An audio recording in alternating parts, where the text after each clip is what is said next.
지속 가능한 내일 한화.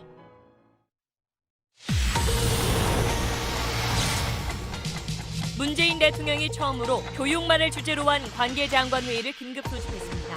주요 대학 입시에서 수시와 정시 비중의 불균형을 해소하라며 사실상 정시 확대를 주문했습니다. 지금으로서는 차라리 정시가 수시보다 공정하다라는 입시 당사자들과 학부모들의 목소리에 귀를 기울여야 합니다. 조국 전 장관의 오촌 조카 측이 자신의 범죄 혐의가 정경심 교수에게 무리하게 더 씌워졌다는 정 교수 측의 주장을 정면으로 반박했습니다. 조 씨 측 변호인은 오늘 첫 재판을 마친 후 정 교수 측 주장에 대해 남의 죄를 덮었었다는 얘기인데 너무 화가 난다고 말했습니다. 악성 댓글의 폐해가 사회적 문제로 떠오른 가운데 카카오가 이달 안에 연예 뉴스 분야의 댓글 기능을 아예 없애기로 했습니다. 인물 정보의 연관 검색어 기능도 올해 안에 중단합니다. 전 세계 약 500만 명의 고혈압 환자를 대상으로 실시된 연구 결과 값이 가장 싼 티아지드계 이뇨제가 오히려 가장 높은 효과를 내는 것으로 나타났습니다. 오늘 오전 서울 송파구 방이동에서 신호를 위반하고 달리던 고등학교 통학버스가 다른 차들과 잇따라 충돌했습니다. 버스에 타고 있던 고3 학생 1명이 숨지고 15명이 다쳤습니다. 경찰이 지난 4월 국내에서 아동 착취 음란물을 판매해온 20대 남성을 구속했습니다. 음란물을 구매한 남성들도 조사하고 있는데 수사 대상자가 수백 명에 이르는 것으로 알려졌습니다. 정부가 앞으로 세계무역기구 WTO 협상에서 개발도상국에게 주어지는 특혜를 주장하지 않겠다고 공식 선언했습니다. 농민단체들은 식량 주권을 포기하는 것이라며 특단의 대책을 요구했습니다.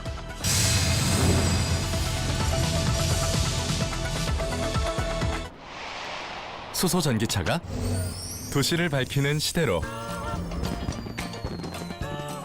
현대 수소전기차. 여러분 안녕하십니까? 문재인 대통령이 대학 입시에서 수능 시험 위주의 정시 비중을 늘리는 방안을 마련하라고 지시했습니다. 학생부 종합전형은 부모의 배경과 능력이 영향을 미친다는 비판이 많다며 그런 학생부 위주의 수시보다는 차라리 정시가 공정하다는 목소리에 귀를 기울여야 한다고 했습니다. 교육부는 다음 달 정시 비중을 얼마나 늘릴지 구체적인 내용을 발표할 예정입니다. 먼저 정유미 기자입니다. 현 정부 들어 처음으로 교육관계 장관회의를 주재한 문재인 대통령. 작심한 듯 시작부터 학생부 종합전형 위주의 수시전형 문제점을 조목조목 지적했습니다. 부모의 배경과 능력, 출신 고등학교 같은 외부 요인이 입시 결과에 결정적 영향을 미치고 과정마저 투명하지 않아 깜깜이 전형으로 불릴 정도입니다. 수시 비중 확대는 학생부 공정성과 투명성, 대학 평가에 대한 신뢰가 쌓인 뒤의 일이라며 11월 중에 학생부 종합전형 개선 방안을 마련하고 서울 주요 대학의 수시와 정시, 불균형 해소 방안도 조속히 마련하라고 지시했습니다. 정시가 명사는 아닌 줄은 알지만 그래도 지금으로서는 차라리 정시가 수시보다 공정하다라는 입시 당사자들과 학부모들의 목소리에 귀를 기울여야 합니다.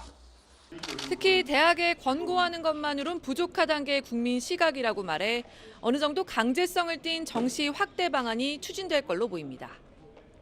교육부도 빠르게 움직였습니다. 구체적인 상향 비율을 11월 중에 발표하기로 했습니다. 쏠림 현상이 높은 서울 소재 대학에 대해서는 정시 수능 위주 전형의 비율을 상향 조정하되 구체적인 상향 비율과 적용 시기에 대해서는 11월 중에 함께 발표하겠습니다.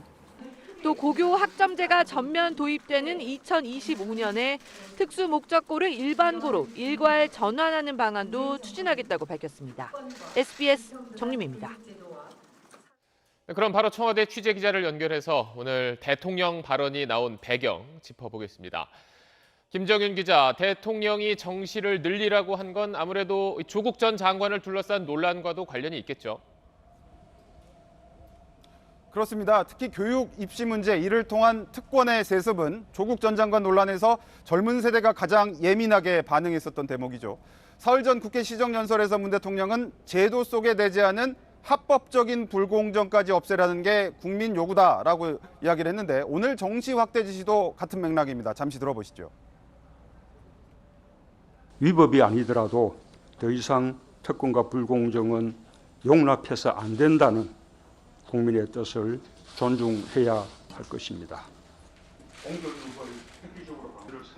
여기엔 또 정시를 선호한 문 대통령 평소 지론도 반영된 걸로 알려졌습니다.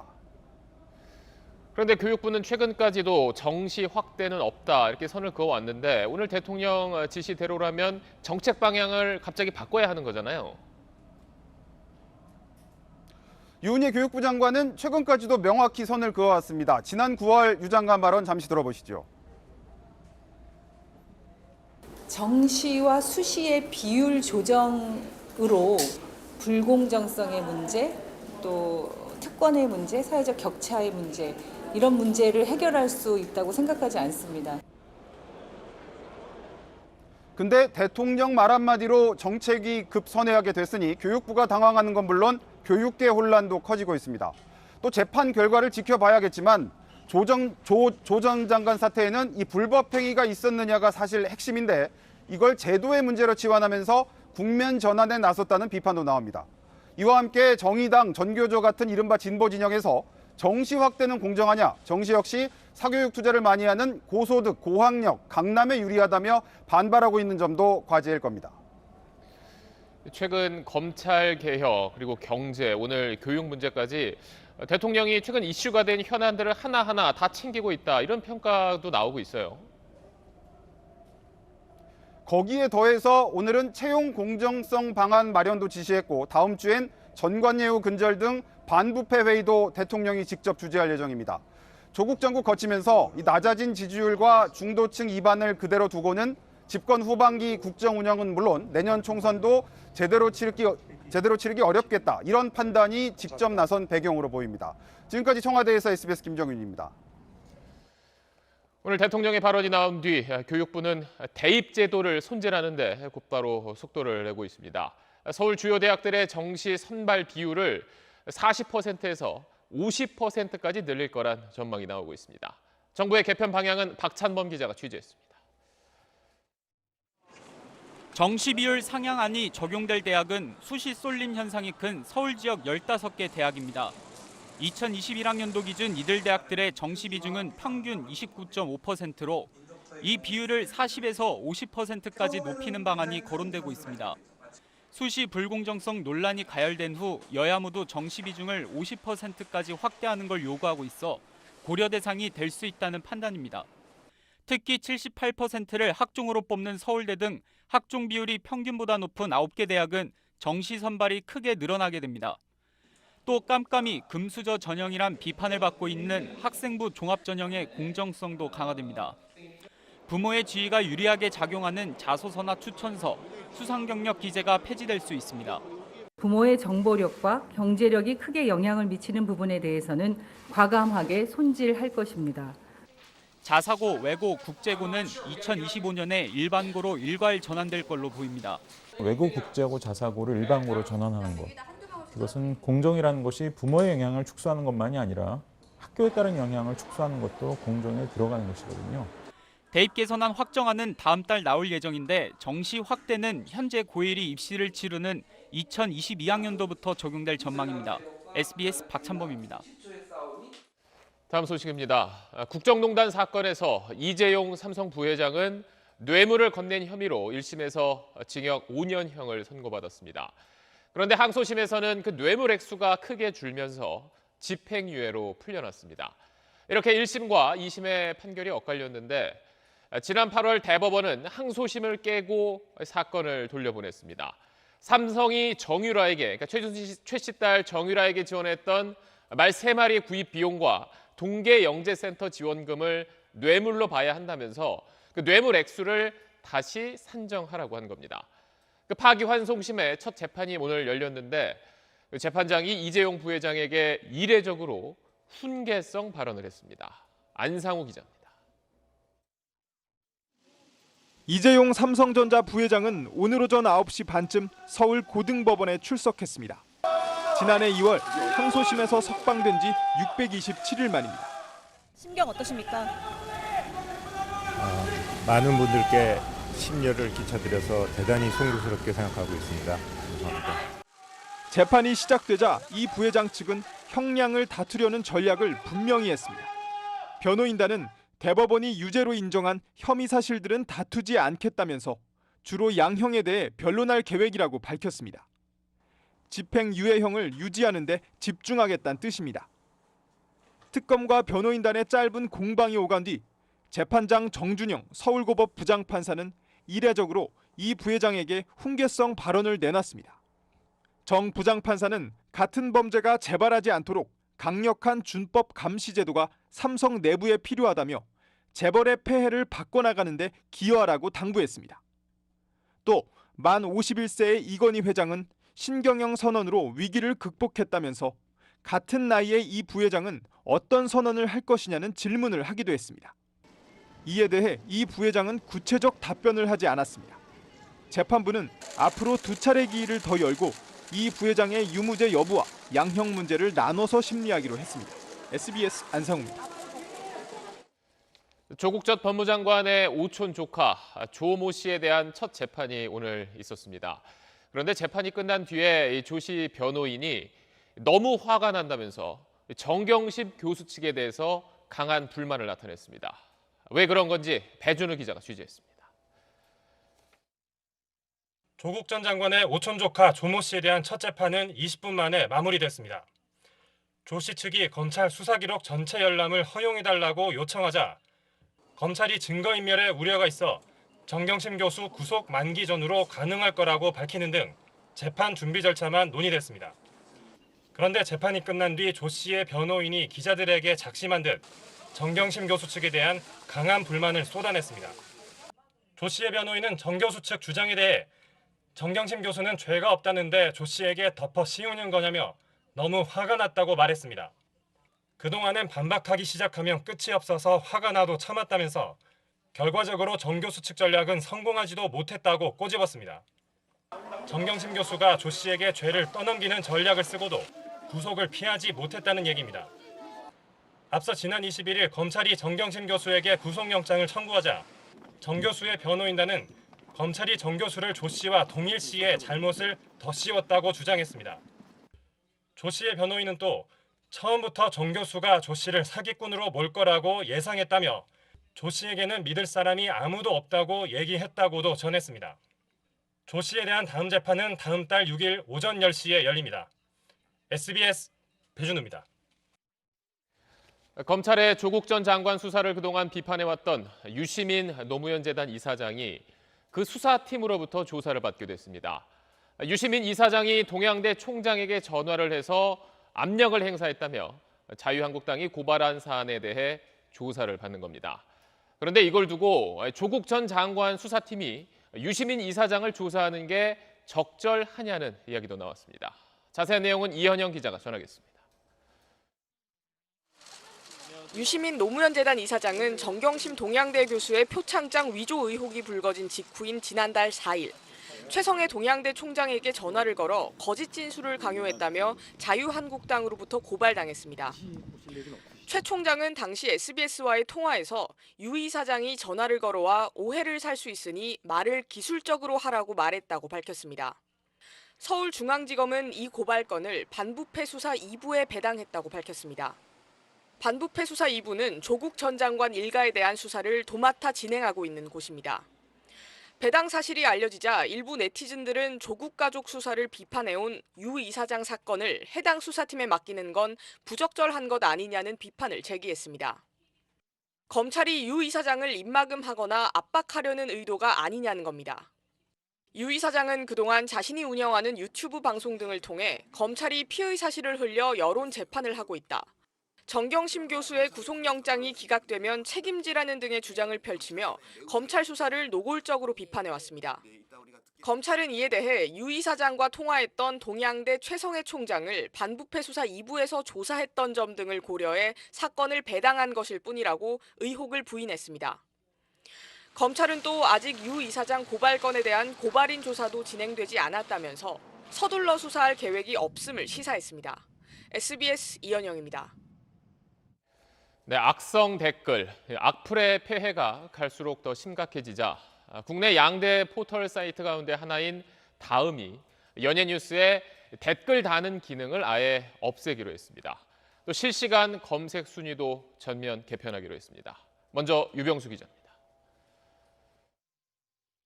오늘 오전 포털 사이트 다음의 실시간 이슈 검색어 1위는 데이트 폭력 혐의로 처벌받은 영화배우였습니다. 당사자의 해명을 담은 기사들이 나오자 과도한 표현의 비난 댓글이 수없이 쏟아졌습니다.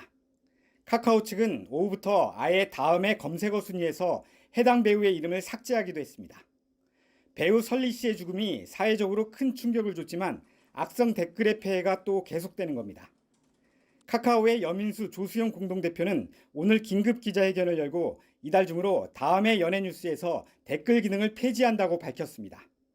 또 인물을 검색할 때 같이 나오는 연관 검색어도 제공하지 않기로 했습니다. 개인에게 부정적인 단어가 자동으로 붙어서 검색되는 부작용을 없애기 위한 겁니다. 최근에 사생활 침해나 명예훼손 등과 같은 사회적인 부작용이 많이 일어나고 있는데요. 이에 오래전부터 고민해왔던 이 서비스 개편안을 결정해서 오늘 발표하게 됐습니다. 카카오 측은 사회나 정치 뉴스에 비해 개인에 대한 악성 댓글이 특히 많은 연예 뉴스 댓글을 우선 폐지한다고 밝혔습니다. 카카오는 또 논란이 되고 있는 실시간 검색 순위 서비스도 전면 개편하겠다며 오늘 오후부터 바로 카카오톡에서 제공되는 실시간 이슈 검색어 서비스를 중단했습니다. SBS 유병수입니다. 악성 댓글의 사회적 부작용이 커지는 상황에서 방금 보신 이런 조치들이 네이버라든지 다른 포털 사이트로도 이어질지 관심인 가운데 무조건 댓글을 막는 게 해결책은 아니라는 반론도 만만치 않습니다. 계속해서 김도균 기자입니다. 인터넷 보급 속도가 특히 빨랐던 우리나라에서 악성 댓글의 피해자는 주로 연예인들이었습니다. 11년 전 세상을 떠난 고 최진실 씨부터 안타까운 사건 때마다 논란이 됐지만 그때뿐이었습니다.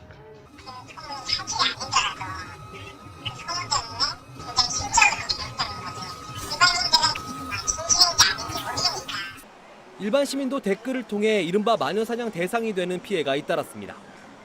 여기에 국정원 댓글 사건에 이어 드루킹 댓글 조작 사건으로 사회 정치 여론의 왜곡 우려까지 현실로 나타났습니다. 비판에 휩싸인 네이버는 지난 4월 첫 화면에서 뉴스와 실시간 검색어 노출을 없애기도 했지만 뉴스 댓글 폐지는 전적으로 각 언론사에 맡기겠다는 입장입니다. 다만 악성 댓글을 자동으로 탐지해 숨기는 클린복 기능을 뉴스 서비스로 확대할 계획입니다.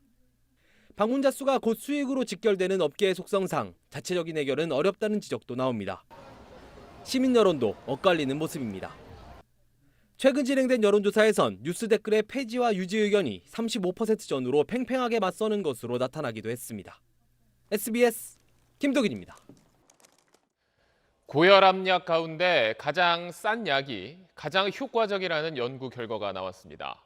지금까지는 고혈압약 5종류 가운데 어느 게 더 낫다고 할 수 없었는데 가격이 제일 저렴한 약이 효과가 좋다는 새로운 결과가 발표된 겁니다. 그럼 그동안 다른 약을 먹었던 고혈압 환자들은 어떻게 해야 할지 조동찬 의학 전문 기자가 자세한 내용 전해드립니다. 50대 이재훈 씨는 7년 전부터 고혈압약을 복용하고 있습니다. 먹어보니까 확실히 이제 혈압이 떨어지더라고요. 뻐근 하다가 몸이 땡기는 거 이런 거 없어지고. 우리나라에서 고혈압 환자는 1,100만 명. 지금까지는 약을 먹는 사실이 중요할 뿐 어떤 걸 복용하느냐에는 큰 의미를 두지 않았습니다. 그런데 미국, 독일, 일본, 우리나라 등 국제 공동 연구팀이 이 정설을 뒤집는 논문을 세계 3대 의학 저널에 발표했습니다.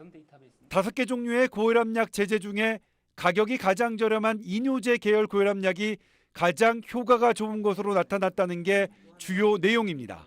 신부전에 의한 입원은 심근경색 그리고 뇌졸중의 위험을 약 15% 정도 가량 감소시키는 것으로 나타났습니다.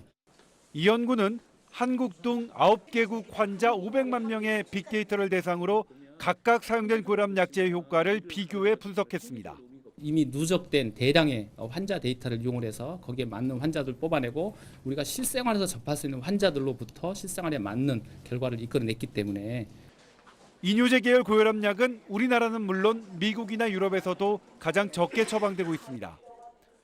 그동안 의료 현장에서는 비싼 혈압약이 효과가 좋다는 연구들이 있었기 때문에 고가약을 처방하는 경우가 많았습니다. 이번 연구에 대해 국내 심장내과학회는 신중한 입장을 보였습니다. 학회 소속 한 교수는 약제별로 얼마나 지속적으로 혈압 조절이 됐는지에 대한 자료가 없다며 추가 연구가 필요하다고 평가했습니다. 고혈압약은 전문의약품이라서 어느 약을 먹을지 환자가 결정할 수 없는 만큼 환자 입장에선 그동안 자신이 복용해온 약을 꾸준히 복용하면 됩니다. 그리고 학계와 정부는 이번 연구 결과를 토대로 고혈압 처방 지침을 어떻게 변경할지 서둘러 논의해야 할 것으로 보입니다. SBS 조동찬입니다. 북한이 금강산에 있는 남측 시설을 철거하기 위한 절차에 들어갔습니다. 남과 북이 서로 합의하는 날짜에 금강산에 들어와서 시설물을 가져가라고 우리 쪽에 말했습니다. 이에 정부는 창의적인 해법을 마련하겠다고 했는데 개별 관광을 검토하고 있는 걸로 보입니다. 안정식 북한 전문 기자입니다. 북한이 오늘 개성 연락사무소를 통해 통일부와 현대그룹 앞으로 통지문을 보냈습니다. 금강산에 국제관광지구를 새로 건설할 것이라며 합의되는 날짜에 금강산에 들어와 당국과 민간기업이 설치한 시설을 철거해 가라고 밝혔습니다. 실무 문제들은 만나는 대신 문서를 교환하는 방식으로 합의하자고 덧붙였습니다. 금강산 시설의 일방 철거를 사실상 결정해놓고 철거 날짜만 합의하자고 통보한 겁니다. 정부는 우리 국민의 재산권 보호를 강조하며 남북 당국 간 협의가 필요하다고 밝혔습니다. 어쨌든 합의가 필요합니다. 합의가 필요하고 또 남북 간의 어떤 만남이 필요합니다. 그러면서 창의적 해법을 언급했습니다. 달라진 환경들을 반영해서 창의적인 해법을 마련하도록 하겠습니다. 창의적 해법이 무엇인지 밝히진 않았지만 실마리는 나왔습니다. 개별 관광에 대해서는 관광 자체가 이제 유엔 안보리 제재 대상이 아니다라는 점, 그리고 안보리 결의의 다른 조항에 저촉되지 않는 방향으로 검토해 나갈 수 있을 겁니다. 남북 당국이 신변 안전 보장에 합의하고 정부가 방북 승인을 하면 개별 관광이 가능하다는 게 통일부의 설명입니다. 정부는 이 같은 내용들을 검토한 뒤 북한에 대면 접촉을 제의하는 통지문을 보낼 것으로 알려졌습니다. 하지만 북한이 이런 방안을 수용할지 국민적 공감대가 형성될지 등 넘어야 할 산이 한두 가지가 아닙니다. SBS 안정식입니다.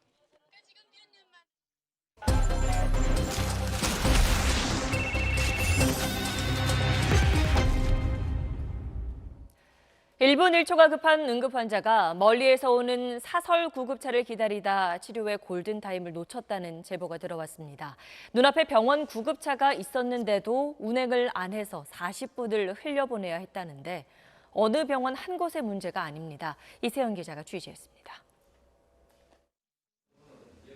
허길주 씨 아버지는 지난달 급성 심근경색으로 대전 공공병원 응급실을 찾았습니다.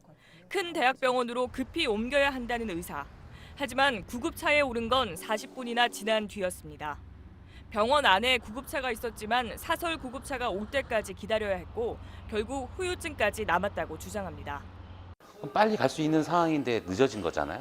그러다 보니까 지금 사실은 후유증을 조금 앓고 계시는 경우가 있거든요. 하루에 한두 번 정도는 이제 호흡 때문에 좀 힘들어 하시니까 속상하죠, 사실은. 해당 의사는 이런 일이 한두 번이 아니라고 말합니다. 30분에서 1시간 사이가 저희 병원에서 그냥 허비해버리니까요. 색다른 채로 제가 택시 타고 갔다 왔어요. 그게 더 빠르니까요. 치료 골든타임을 놓치기 십상입니다. 병원에는 구급차가 없는 건가요? 있어요. 있는데 운행을 안 하셨어요. 이 병원 구급차가 응급 환자를 이송한 건 올해 단 한 번뿐입니다. 1억 원가량 정부 지원금까지 받아 산 구급차는 세워놓은 채 한 달에 수백만 원씩 주고 6, 7km 떨어져 있는 사설 구급차를 이용하고 있는 겁니다. 보통 이렇게 오래 걸리나요? 보통 이렇게 오래 걸리나요? 환자분 안 들어올 때는 저희가 구급차가 저게 안 돼요. 경기도에 있는 또 다른 지역 응급 의료기관. 이 병원도 지난 2017년 구급차를 구매했는데 응급실 옆 한쪽에 그대로 방치돼 있습니다. 두 병원 모두 돈 때문입니다. 비용이 한 사람 인건비보다도 싸죠. 현행법상 구급차를 위탁 운용하는 경우 즉시 운용이 가능하도록 해야 하지만 세부적인 지침이 없다 보니 즉시 되지 않을 때가 많습니다. 즉시라는 애매한 표현이 아니고 예를 들어서 몇 %에서 몇 분 안에 구급차를 댈 수 있어야 한다. 이런 규정이 필요하다고 본다고. 최근 3년 동안 중증 외상과 급성 심근경색으로 응급실로 옮기는 길에서 목숨을 잃은 사람은 2,300여 명에 달합니다.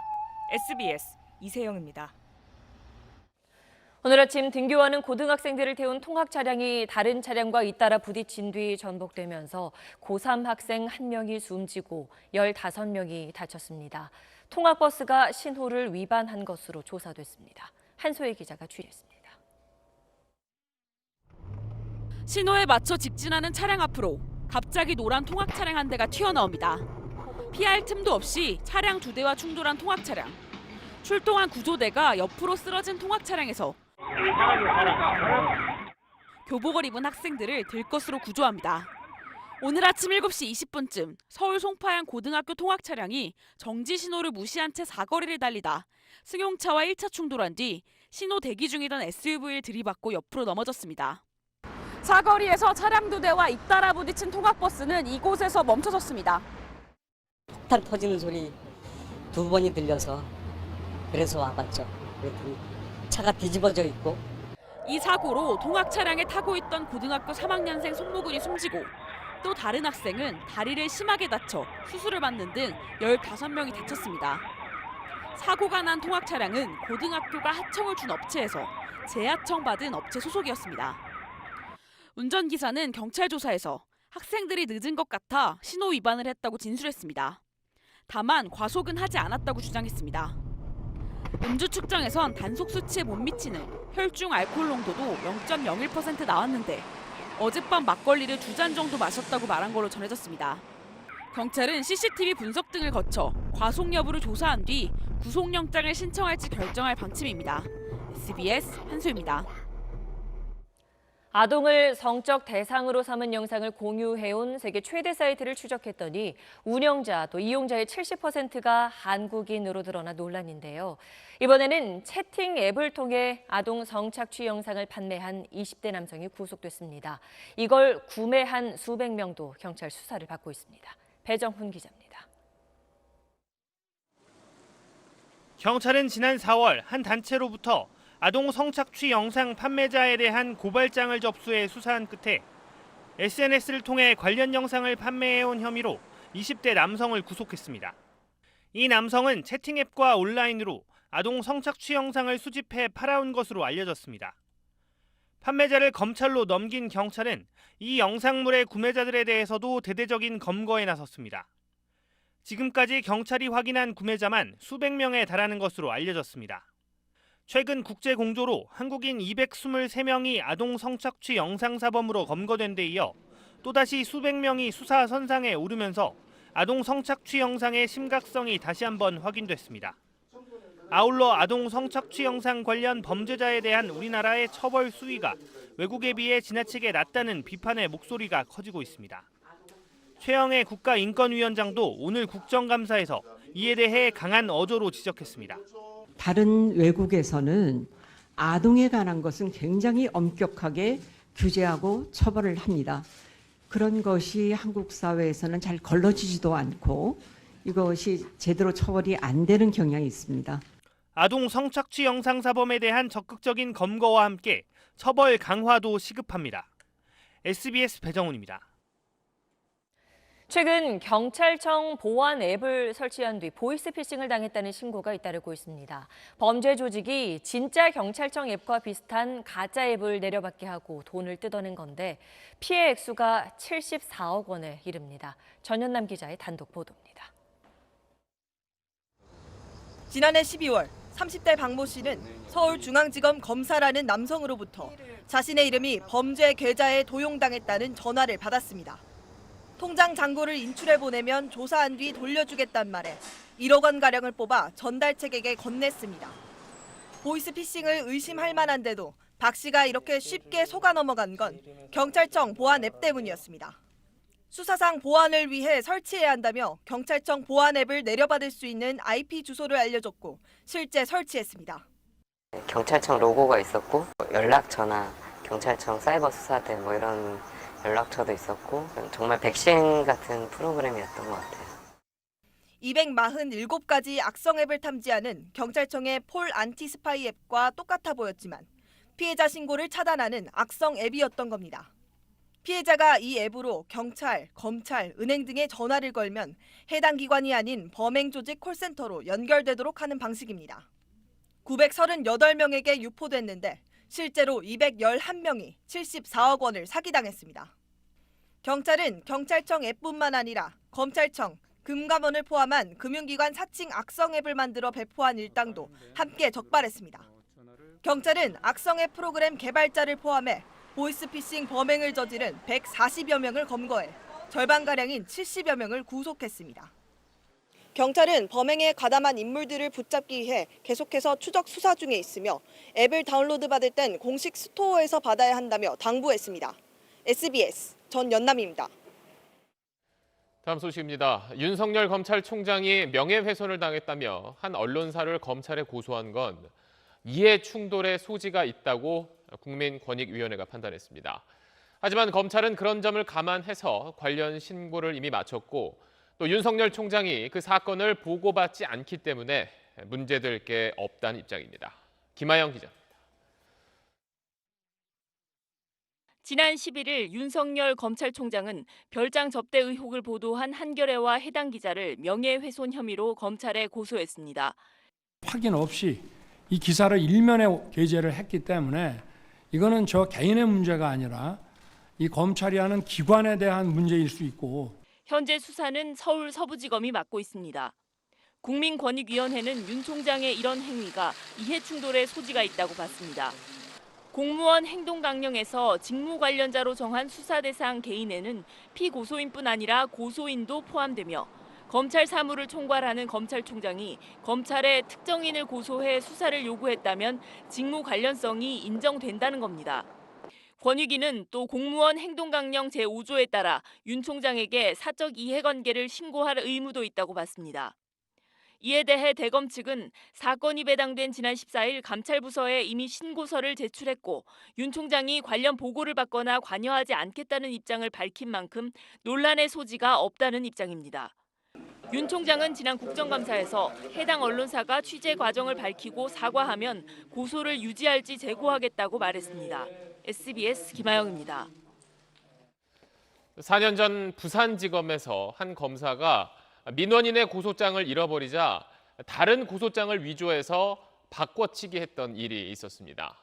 명백한 공문서 위조였는데 감사에 들어간 검찰은 해당 검사가 사표를 내자 아무 징계 없이 그대로 수리했습니다.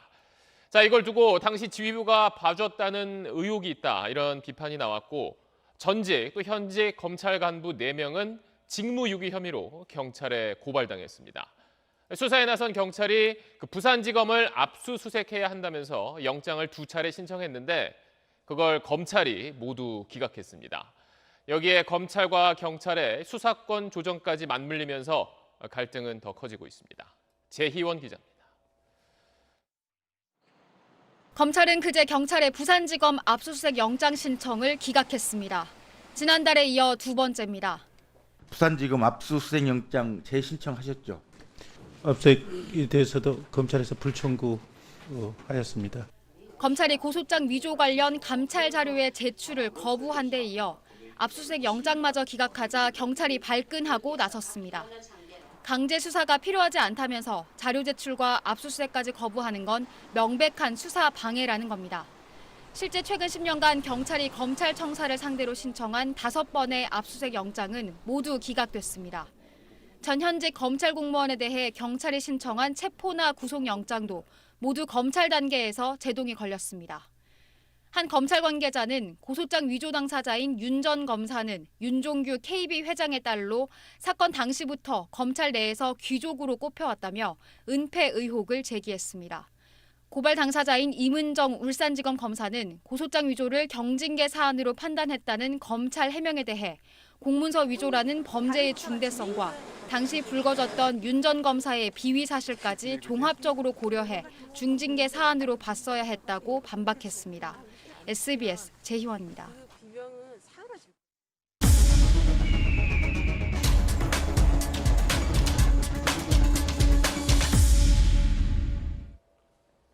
교도소라는 특수한 공간에서 매일 재소자들과 지내는 교도관들의 심리 상태가 위험한 수준인 것으로 분석됐습니다. 폐쇄적인 공간에서 돌발 상황이 자주 일어나는 데다가 재소자로부터 폭행, 폭언에 시달려도 어디 하소연할 곳도 없다는데요. 교도관들의 일상이 어떤지, 심리 치료는 받을 수 있는지 취재했습니다. 이슈 리포트 깊이 있게 본다. 김민정, 정경윤 기자입니다. 경기도 의정부 교도소. 업무가 시작되면 교도관도 휴대전화를 쓸 수 없습니다. 외부와 접촉이 끊기는 건 재소자와 마찬가지입니다. 입구에서부터 이곳 수용동까지 출입문을 총 7개를 통과했습니다. 점심시간 30분을 제외하고는 이렇게 폐쇄적인 환경에서 업무를 합니다.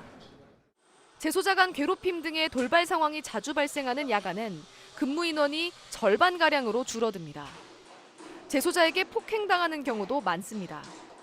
이제 수용자가 본인이 원하는 대로 치료를 안 해준다고 그래서 폭행을 한 적이 있었거든요. 그래서 사실 이게 맞았을 때 그 아픔보다는 아까도 말씀드린 대로 그 정신적인 스트레스가 정말 오래갑니다. 지난해 교도관을 상대로 한 재소자의 폭행과 폭언은 모두 231건. 재소자가 교도관을 고소고발한 건 1,800건이 넘습니다. 난데없이 갑자기 고소장을 받은 적이 있었어요. 너무 힘든 거예요. 밤길을 막 그냥 주체하지 못할 정도로 막 걷고 이랬어요. 전체를 다 털어놓을 수는 없잖아요. 이 보안 문제가 있어서. 재소자의 극단적 선택을 목격한 뒤 자책감 때문에 심한 트라우마를 겪는 교도관도 있습니다.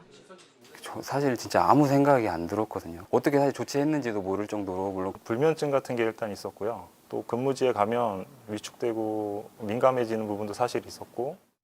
교도관 정신건강 실태를 분석했더니 무능감, 우울, 불안, 외상 후 증후군 등 8가지 증상 가운데 1개 항목에서 위험군인 교도관은 24.3%였습니다. 4명에 1명꼴입니다. 그렇다면 교도관들은 어떻게 치료를 받고 있는 걸까요? 이곳은 심리치료센터입니다. 전국에 이런 시설이 12개가 있는데요. 하지만 이마저도 수용자들을 위한 시설이어서 교도관들은 이용하지 못합니다. 외부 전문가의 교도관 상담 일지를 보면 재소자의 돌발 상황에 대한 막연한 두려움, 사회로부터의 고립, 부정적인 시선에 따른 무기력함을 호소하면서도 이런 고민을 해소하기는커녕 억제하는 경우가 많았습니다. 지난 5년간 극단적인 선택을 한 교도관은 22명으로 적지 않았습니다. 직업 자체에서의 자살률은 좀 높은 편이라고 볼 수 있고요. 수용자분의 자살이라든지 동료분이 관서 내에서 혹시 사건이 있었다든지 하는 경우에는 조금 더 많은 영향을 받기는 하십니다. 경찰이나 소방 공무원에 비해 부정적인 인식이 높고 폐쇄적인 공간에서 일하다 보니 교도관들의 처우 개선을 위한 사회적인 공감대를 얻기 어려운 게 현실입니다. 범죄자들을 교정 교화해갖고 정상적인 사회인으로 돌려보내는 게 교정의 역할인데 교도관들의 정신적, 육체적 건강을 관리할 수 있는 보건, 안전 프로그램이 필요합니다. 전문성 있는 재소자, 갇혀있는 공무원, 모두 교도관들이 스스로를 일컫는 표현입니다. 저희가 그들의 일상을 들여다보니까 과언이 아니었습니다. 교도관들의 정신 건강 이대로 방치하면 재소자들에 대한 교화도 기대하기 어렵습니다. SBS 정경윤, 김민정입니다. 다음 소식입니다. 정부가 앞으로 진행되는 세계무역기구 WTO 협상에서는 개발도상국에게 주어지는 특혜를 주장하지 않겠다고 밝혔습니다. 농민단체는 반발하고 있습니다. 박민아 기자가 보도합니다. 이번 결정의 배경엔 미국의 압박이 있습니다. 지난 7월 트럼프 미국 대통령은 경제 성장을 이룬 국가들은 개도국 특혜를 내려놔야 한다고 밝혔습니다. 미국은 다음 달 무역 확장법에 따른 자동차 관세 부과 여부 결정을 앞두고 있어 이런 압박이 우리에겐 부담이 됐습니다. 향후 WTO 협상에서 우리에게 개도국 혜택을 인정해 줄 가능성은 거의 없으며 결정이 늦어질수록 대외적 명분과 협상력 모두를 잃어버리는 결과를 초래할 우려가 컸습니다. 앞으로의 협상에서 개도국 특혜를 포기하기로 한 만큼 기존 혜택에는 영향이 없다는 게 정부 설명입니다. 우리나라는 쌀의 513% 등 일부 농산물에 높은 관세를 부과하고 있고 연간 1조 4,900억 원의 농업 보조금을 주고 있는데 변동이 없다는 겁니다. 하지만 미래엔 큰 불확실성이 생겼습니다. WTO 농업협상은 10년 넘게 유명무실하긴 하지만 재개될 경우 관세 인하와 보조금 감축이 불가피합니다. 농민단체들은 식량 주권을 포기한 것이라며 특단의 대책을 요구했습니다. 농업을 말살하는 정책, 농업을 무시하는 정책, 농민들을 없이 여기는 정책. 정부는 농민단체들이 요구한 공익형 직불제 도입을 위해 법 개정을 추진하기로 했습니다. 공익형 직불제는 생태 환경 관련 의무를 부여하는 대신 작물과 가격에 관계없이 보조금을 주는 제도로 WTO의 규제 대상이 아닙니다. SBS 박민호입니다. 황교안 대표를 비롯한 한국당 지도부가 대통령 하야를 주장하는 보수 기독교 단체 주도 집회에 참석했습니다. 민주당은 한국당이 민생을 뒷전으로 하고 극우 단체 집회에만 열중한다며 계엄 문건 수사 카드로 압박했습니다. 백운 기자입니다.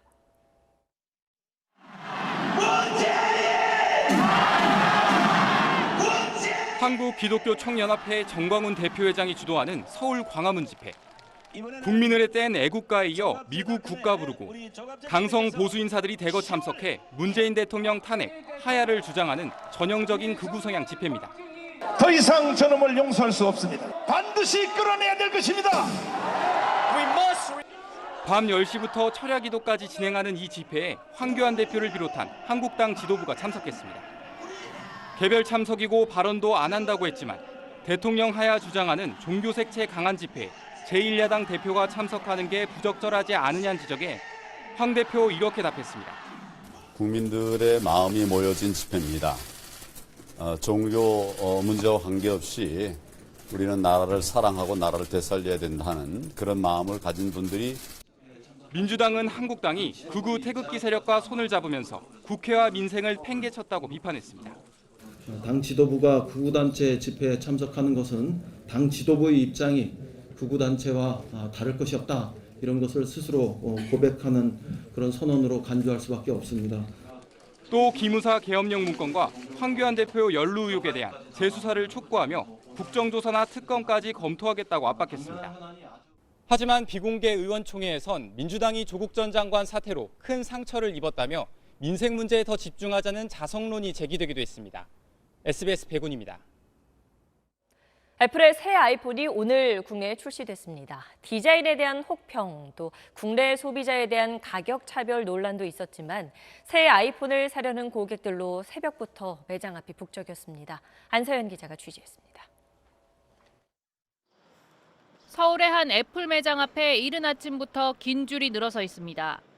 출시 첫날 신제품을 가장 빨리 손에 넣기 위해 개점 전부터 기다리는 고객들입니다. 학교에 체험학습 신청서까지 내고 하루 전날부터 줄을 선 고등학생들도 있습니다. 13시간, 14시간 기다린 것 같아요. 최대한 빨리 써보고 싶은 생각에 되게 오늘만에 기다려가지고. 후면 카메라가 인덕션을 닮았다. 혁신이 없다는 혹평에도 불구하고 예약 판매량은 전작보다 조금 높은 수준으로 알려졌습니다. 새 아이폰은 5G를 지원하지 않지만 아직은 5G를 쓰지 않아도 된다고 판단하는 소비자들 관심이 새 아이폰 구매로 이어진 걸로 추정됩니다. 그러나 예약은 예약일 뿐 실제 흥행 성공 여부는 더 지켜봐야 한다는 의견도 있습니다. 작년 같은 경우는 2개 모델 먼저 출시한 다음에 10월 달에 1개 모델이 추가되는 상황이었기 때문에 동일한 기준으로 따지면 3개 모델이 출시된 올해가 당연히 작년보다 더 수요가 많은 것처럼 비출 수 있다고. 아이폰 11 시리즈의 국내 출고가는 종류와 메모리 용량에 따라 99만 원부터 203만 원까지. 미국 등에선 출고가가 전작과 같거나 낮아진 데 반해 국내에선 오히려 같거나 비싸졌습니다. SBS 안서연입니다. 영국에 도착한 트럭 냉동 컨테이너에서 동사 한 채 발견된 39명이 모두 중국인인 것으로 전해지면서 중국 사회가 충격에 빠졌습니다. 미립국 사고라는 쪽에 무게를 두는 분위기입니다. 베이징 정성엽 특파원이 보도합니다. 런던 인근 한 산업단지에 주차된 트럭의 냉동 컨테이너에서 39명이 숨진 채 발견됐습니다.